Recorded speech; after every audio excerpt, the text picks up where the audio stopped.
దేశ ప్రధానిగా పనిచేసిన దివంగత అటల్ బిహారీ వాజ్పేయి రాజకీయాల్లో అజాత శత్రువని, ప్రధానిగా ఎన్నో సంస్కరణలు తీసుకొచ్చిన మహోన్నత వ్యక్తి అని కేంద్ర మంత్రి భూపతిరాజు శ్రీనివాస్ వర్మ అన్నారు. డాక్టర్ బిఆర్ అంబేద్కర్ కోనసీమ జిల్లా మండపేటలో ఆదివారం వాజ్పేయి విగ్రహాన్ని బీజేపీ రాష్ట్ర అధ్యక్షుడు మాధవ్ చేతుల మీదుగా ఆవిష్కరించారు. ఈ కార్యక్రమంలో కేంద్ర మంత్రి శ్రీనివాస్ వర్మ, అమలాపురం ఎంపీ గంటి హరీష్ మాథూర్, రాజమహేంద్రవరం ఎంపీ దగ్గుబాటి పురంధేశ్వరి, బీజేపీ శాసనమండలి ఫ్లోర్ లీడర్ సోం వీర్రాజు తదితరులు పాల్గొన్నారు. అనంతరం మండలంలో తాపేశ్వరం వేడుక ఫంక్షన్ హాల్లో బీజేపీ కోనసీమ జిల్లా అధ్యక్షుడు అడబాల సత్యనారాయణ అధ్యక్షతన జరిగిన ఆవిష్కరణ సభకు కేంద్ర మంత్రి శ్రీనివాస్ వర్మ, బీజేపీ రాష్ట్ర అధ్యక్షులు మాధవ్, కూటమి నేతలు హాజరయ్యారు. ఈ సందర్భంగా కేంద్ర మంత్రి శ్రీనివాస్ వర్మ మాట్లాడుతూ దేశ ప్రధానిగా స్వర్ణభుజ్ పథకం, గ్రామాల్లో రహదారుల నిర్మాణం, విద్య, వైద్య, టెలికాం రంగాలకు వాజ్పేయి ఇచ్చిన ప్రాధాన్యతను వివరించారు.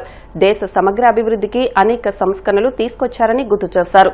జాతీయ రహదారుల అభివృద్ది, స్వర్ణ చతుర్భుజి, దేశంలోని 4 ప్రధాన మెట్రో నగరాలైన ఢిల్లీ, ముంబై, చెన్నై, కోల్కతాలను కలిపే జాతీయ రహదారుల ప్రాజెక్టు, ప్రధానమంత్రి గ్రామ్ సడక్ యోజన, విద్య మరియు సామాజిక అభివృద్ది, సర్వశిక్ష అభియాన్ వంటి పథకాలతో పాటు టెలికాం విప్లవానికి అటల్ నాంది పలికారన్నారు. జాతీయ భద్రత కోసం అణుశక్తి పోఖ్రాన్-2 అణు పరీక్షలను విజయవంతంగా నిర్వహించిన ధైర్యశాలి అని, పాకిస్తాన్ చొరబాటుదారులు కార్గిల్లోకి ప్రవేశించినప్పుడు వాజ్పేయి భారత సైన్యానికి పూర్తి మద్దతు ఇచ్చి విజయవంతంగా వారిని తరిమికొట్టడంలో కీలక పాత్ర పోషించారన్నారు. సాహసోపేతమైన నిర్ణయాలు తీసుకున్న ధైర్యశాలి వాజ్పేయి అని మాధవ్ అన్నారు. వాజ్పేయికి మండపేటతో విడదీరాని అనుబంధం ఉందన్నారు.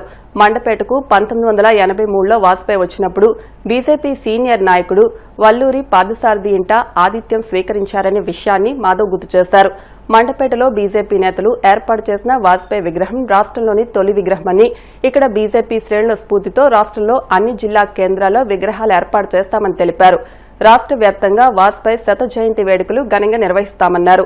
సభలో మండపేట, అనపత్తి ఎమ్మెల్యేలు వేగుల జోగేశ్వరరావు, నల్లమిల్లి రామకృష్ణారెడ్డి, ఏపీఐడీసీ చైర్మన్ వేగుల లీలాకృష్ణ, యాళ్ల దొరబాబు, సుబ్బారావు, కరి చిట్టిబాబు, మాజీ ఎమ్మెల్యే మానేపల్లి అయ్యాజీ వేమ, బీజేపీ కాకినాడ జిల్లా అధ్యక్షుడు బిక్కిన విశ్వేశ్వరరావు తదితరులు పాల్గొన్నారు.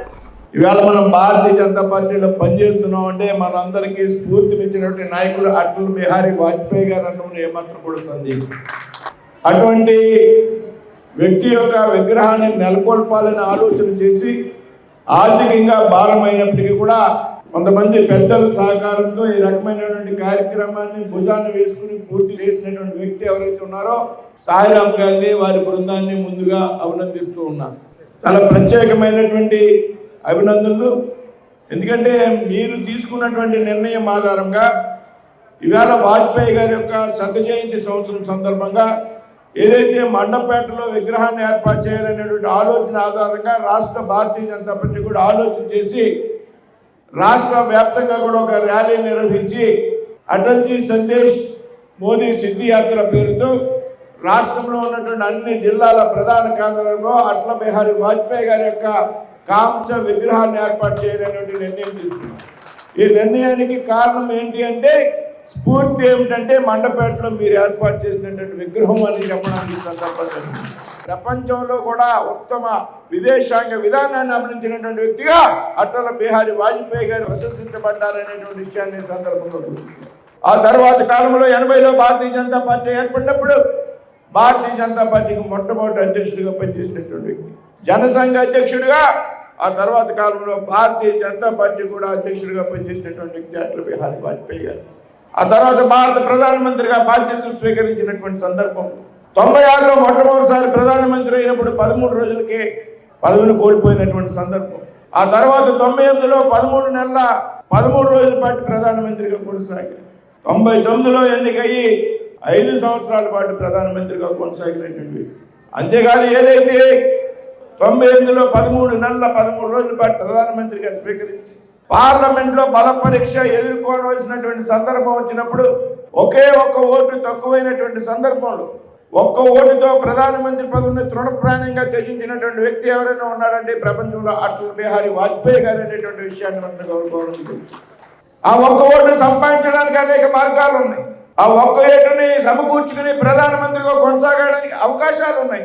దేశ రాజకీయాల్లో నైతిక విలువలు ఇచ్చి రాజకీయాలు చేయాలి, నైతికత ఆధారంగా రాజకీయాలు చేయాలనేటువంటి ఒక స్ఫూర్తితో ప్రధానమంత్రి పదవిని సైతం త్యాగం చేసినటువంటి వ్యక్తి అటల్ బిహారీ వాజ్పేయి అనేటువంటి ఈ సందర్భంగా మనం గుర్తు తెచ్చుకోవాలి. ఒక పార్లమెంట్ సభ్యుడిగా ఉన్నటువంటి వ్యక్తి, ఒక అసెంబ్లీకి ముఖ్యమంత్రిగా నియమించబడేటువంటి వ్యక్తి గిరిజన గోమాంగో అనేటువంటి వ్యక్తి. అయితే 6 నెలల్లోపు లోక్సభ సభ్యత్వానికి రాజీనామా చేయాల్సి ఉంది కాబట్టి, ఇంకా 6 నెలలు కూడా పూర్తి కాలేదు కాబట్టి టెక్నికాలిటీ ఆధారంగా లోక్సభ సభ్యుడిగా కూడా కొనసాగుతూ ఆ ఒక్క ఓటు వేసి రాజకీయాల్లో నైతిక విలువలకు ఉద్యోగాలు ఇచ్చినటువంటి పార్టీ కాంగ్రెస్ పార్టీ అన్నాడు. అంతేకాదు 99లో ప్రధానమంత్రి అయ్యాక 20కి పైగా భాగస్వామ్య పార్టీలతో ప్రభుత్వాన్ని నడిపినటువంటి వ్యక్తి అటల్ బిహారీ వాజ్పేయి గారు. 20 మంది భాగస్వామ్య పార్టీలతో ప్రభుత్వాన్ని నడపాలి అంటే సామాన్యమైనటువంటి విషయం. ఇవాళ 2-3 పార్టీలతో కూడా సంకీర్ణ ప్రభుత్వాన్ని నడపాలంటే సాధ్యం కానటువంటి పరిస్థితి. అటువంటి సమయంలో ఈశాన్య రాష్ట్రాల్లో ఉన్నటువంటి చిన్న పార్టీలతో సైతం కలిపి 20 పైగా భాగస్వామ్య పార్టీలతో ప్రభుత్వాన్ని నడిపినటువంటి ధైర్యశాలి దక్షత కలిగినటువంటి వ్యక్తి అటల్ బిహారీ వాజ్పేయి.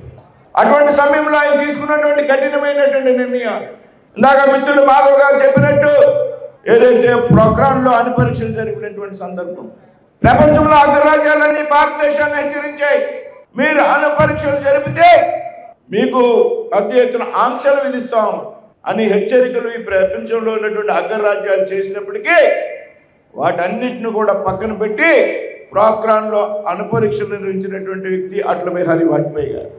ఆ విధంగా కార్గిల్ యుద్ధ సమయంలో ఒక్కొక్క భారతదేశం స్నేహస్తం అందిస్తే లాహోర్ బస్సు యాత్ర పేరుతో దాని ఆసరాగా తీసుకుని పాకిస్తాన్ కార్గిల్లో పాగా వేయాలని చూస్తే సమర్థవంతంగా తిప్పికొట్టి భారతదేశాన్ని కార్గిల్ యుద్ధంలో విజయకేతాన్ని నిలబెట్టినటువంటి వ్యక్తి అటల్ బిహారీ వాజ్పేయి గారు. అదేవిధంగా ఈరోజు జరుగుతున్నటువంటి అనేక అభివృద్ధి కార్యక్రమాలకు శ్రీకారం చుట్టినటువంటి అటల్ బిహారీ వాజ్పేయి గారు. ఏదైతే పండిత్ దీన్ దయాళ్ గారు చెప్పినటువంటి ఏకాత్మత మానవతావాదం ఉన్నదో, ఏదైతే అంత్యోదయ పథకాలు ఉన్నాయో అవి సమాజంలో అట్టడుగున ఉన్నటువంటి వ్యక్తులకి చేరాలి, అందాలి అనేటువంటి ఆలోచనకు శ్రీకారం చుట్టి పెద్ద ఎత్తున అంత్యోదయ పథకాలకు శ్రీకారం చుట్టినటువంటి వ్యక్తి అటల్ బిహారీ వాజ్పేయి గారు చెప్పడంలో ఏమాత్రం కూడా సందేహం ఉంది. ఇవాళ స్వర్ణ చతుర్భుజి పేరుతో 4 లైన్ల జాతీయ రహదారులకు శ్రీకారం చుట్టినటువంటి వ్యక్తి అటల్ బిహారీ వాజ్పేయి అనేటువంటి విషయం మనం అంతా కూడా గుర్తు తెచ్చుకోవాలి. జాతీయ రహదారులే కాదు, గ్రామాల్లో సైతం రోడ్లు ఉండాలి అనేటువంటి ఆలోచనతో ప్రధానమంత్రి గ్రామీణ సడక్ యోజన పేరుతో పెద్ద ఎత్తున గ్రామాల్లోకి రోడ్లకి అభివృద్ధి చేసినటువంటి వ్యక్తి అటల్ బిహారీ వాజ్పేయి గారు. అన్నపూర్ణ అంత్యోదయ పేరుతో సామాన్య ప్రజల యొక్క ఆకలి తీర్చినటువంటి వ్యక్తి అటల్ బిహారీ వాజ్పేయి గారు. ఈ దేశంలో సెల్ ఫోన్, మొబైల్ ఫోన్ను సామాన్య ప్రజలకు దగ్గర చేసినటువంటి వ్యక్తి అటల్ బిహారీ వాజ్పేయి గారు. ఈ దేశంలో అత్యుత్తమ భారత ప్రధానమంత్రుల్లో ఒకడుగా ఉన్నటువంటి వ్యక్తి అటల్ బిహారీ వాజ్పేయి. ఈ విధంగా ఇంత పెద్ద ఎత్తున స్ఫూర్తి, పార్టీలకు అతీతంగా పార్టీని రహితంగా దేశంలో అందరూ అభిమానించేటువంటి వ్యక్తి అటల్ బిహారీ వాజ్పేయి గారు అనుకునే ఏమాత్రం కూడా సందేహం. అయినప్పటికీ కూడా అవసరమైనటువంటి సందర్భాల్లో కఠినమైనటువంటి నిర్ణయాలు తీసుకోగలను దేశం కోసం అనేటువంటి విషయాన్ని చాటి చెప్పినటువంటి వ్యక్తి అటల్ బిహారీ వాజ్పేయి గారు అనడంలో కూడా ఏమాత్రం. అటువంటి వ్యక్తి యొక్క విగ్రహాన్ని ఈ విధంగా ముందుగా మండపేటలో నెలకొల్పాలని ఆలోచన చేసినప్పుడు మరి అన్ని రాజకీయ పార్టీలు, అది తెలుగుదేశం, జనసేన, ఆఖరికి వైసీపీ పార్టీ కూడా సహకరించింది అనేటువంటి విషయం చాలా సంతోషకరమైనటువంటి విషయంగా నేనైతే భావిస్తున్నాను. ఈ విధంగా ఒక రాష్ట్రంలో స్ఫూర్తినిచ్చి వాజ్పేయి గారి విగ్రహాలు రాష్ట్రమంతా నెలకొల్పాలనేటువంటి ఆలోచనకు శ్రీకారం చుట్టినటువంటి ఈ ప్రాంతాన్ని భారతీయ జనతా పార్టీ నాయకులను, జనసేన, తెలుగుదేశం పార్టీకి చెందినటువంటి నాయకుల్ని, ఇందాక మాధవ్ గారు చెప్పినట్టు వైసీపీ నాయకుల్ని కూడా అభినందిస్తూ ఉన్నాం. రాబోయేటువంటి రోజుల్లో రాష్ట్రంలో పెద్ద ఎత్తున ఇటువంటి కార్యక్రమాలు చేయబోతాం. ముఖ్యంగా అమలాపురానికి చెందినటువంటి ఎవరైతే గంటి మోహన్ చంద్ర బాలయోగి గారు ఉన్నారో, వాజ్పేయి గారు ప్రధానమంత్రిగా ఉన్నటువంటి సమయంలో మీ ప్రాంతానికి చెందినటువంటి వ్యక్తి లోక్సభలో స్పీకర్గా ఉన్నారనేటువంటి విషయం కూడా మీ అందరూ కూడా గర్వించేటటువంటి విషయం అనేటువంటి విషయాన్ని సందర్భంగా గుర్తు. ఇవాళ వారి కుమారులు ఇక్కడ పార్లమెంట్ సభ్యులుగా ఉన్నారు, బాలయోగి గారి కుమారు. అలాగే భారతీయ జనతా పార్టీకి సంబంధించి మాధవ్ గారు అధ్యక్షులు ఉన్నారు. వారి తండ్రి గారు పివి చలపతిరావు గారు వాజ్పేయి గారికి చాలా సన్నిహితంగా ఉన్నటువంటి వ్యక్తి. ఈ విధంగా చక్కటి స్ఫూర్తినిచ్చినటువంటి భారతీయ జనతా పార్టీకి సంబంధించి ఈ రాష్ట్రంలో తూర్పుగోదావరి జిల్లా ఒక ముఖ్యమైనటువంటి కేంద్రం. ఎందుకంటే పొత్తులు లేకుండా రాష్ట్రంలో 2 పార్లమెంట్ స్థానాలని గెలిపించి రాష్ట్ర పార్టీకి వాజ్పేయి గారికి పెద్ద ఎత్తున మద్దతు ఇచ్చినటువంటి జిల్లా తూర్పుగోదావరి జిల్లా అనేటువంటి విషయాన్ని సందర్భంగా పెట్టారు. 98లో పొత్తులు లేకుండా పోటీ చేసినప్పుడు ఈ రాష్ట్రంలో 4 పార్లమెంట్ స్థానాలు బీజేపీ నెగ్గినప్పుడు ఒకటి సికింద్రాబాద్, 2 కరీంనగర్ అయితే 3వది రాజమండ్రి, 4వది కాకినాడ. అలా అమలాపురంలో ఉమామహేశ్వరరావు గారు అనేటువంటి వ్యక్తి పోటీ చేస్తే పొత్తులు లేకుండా పోటీ చేసినప్పటికీ కూడా దాదాపు 3 లక్షల ఓట్లటువంటి జిల్లా తూర్పుగోదావరి జిల్లా. ఆ విధంగా పెద్ద ఎత్తున కోస్తా ప్రాంతంలో తెలంగాణలో భారతీయ జనతా పార్టీ కొంత బలం ఉంది. ఆ విధంగా మొట్టమొదటి జారంలో ఆంధ్ర ప్రాంతంలో పెద్ద ఎత్తున భారతీయ జనతా పార్టీకి మద్దతు ఇచ్చినటువంటి జిల్లా తూర్పుగోదావరి జిల్లా. అటువంటి తూర్పుగోదావరి జిల్లాలోని వేళ వల్ల వాజ్పేయి గారి విగ్రహం పేరుతో ఒక చారిత్రాత్మక కార్యక్రమాన్ని తీసుకున్నటువంటి జిల్లా నాయకత్వాన్ని అడవాల సత్యనారాయణ గారిని, వారి బృందాన్ని, సాయిరామ్ గారిని, వారి బృందాన్ని కూడా అభినందిస్తూ సెలవు తీసుకున్నాను. జై హింద్, జై భారత్. ఆ యొక్క విగ్రహాన్ని ఆవిష్కరించాలి, ఆ విగ్రహం ద్వారా ఒక స్ఫూర్తి ఇవ్వాలి అనే ఆలోచనతో ఖచ్చితంగా దానికోసం అహర్నిశలు కృషి చేసి దాన్ని ఆ విధంగా ఏర్పాటు చేయడంలో ముఖ్య భూమిక పోషించిన మా మండపేట అసెంబ్లీ చేసిన కోటిపల్లి సాయిరామ్ గారికి ముందుగా అభినందనలు. సాయిరామ్ గారు ఇవాళ విగ్రహాన్ని పెట్టినాన్ని మొదటిసారి చూపించే నేను చాలా ఆశ్చర్యానికి ఆనందం పడ్డాను. ఎందుకంటే చాలా చోట్ల చిన్న చిన్న విగ్రహాలు పెట్టారు, కానీ చాలా పెద్ద విగ్రహం పెడుతున్నాను, అలాగే విగ్రహానికి సంబంధించి అన్ని ఏర్పాట్లు చేస్తున్నాను వెనకాల నిత్యంతో సహా అని ఆ విధంగా పూర్తి స్థాయిలో ఆంధ్రప్రదేశ్లో ఒక విగ్రహాన్ని ఆయన ఏర్పాటు చేయడానికి చూసి చాలా ఆనందించాను. అలాగే మాకు చిన్నప్పటి నుంచి అటల్ బిహారీ వాజ్పేయి చూసే అలవాటు, ఆయన చూస్తేనే పెరిగాం. నేను చిన్నప్పుడు ఆయనకి మెడలో కూడా దండ వేయడం జరిగింది. మా నాన్నగారితో ఆయనకుండే స్థానిక సంబంధం కారణంగా ఎప్పుడు ఎక్కడ వచ్చినా కూడా ఆయన దగ్గరగా చూస్తూ ఆయన యొక్క గంభీరమైన ఆయన వర్చస్సు, ఆయన యొక్క విగ్రహాన్ని చూసి అందరూ కూడా మంత్రముగ్ధులైపోయారు. అటువంటి అటల్ బిహారీ వాజ్పేయి గారిది ఈ సంవత్సరం 100 జయంతి. 100 వసంతాల క్రితం ఒక వ్యక్తి ఈ దేశంలో అతి సాధారణంగా పుట్టి అసాధారణంగా ఈ దేశ ప్రధానమంత్రి ఏ విధంగా అయ్యాడు అనేది మనందరికీ కూడా అత్యంత స్ఫూర్తిదాయక విషయం.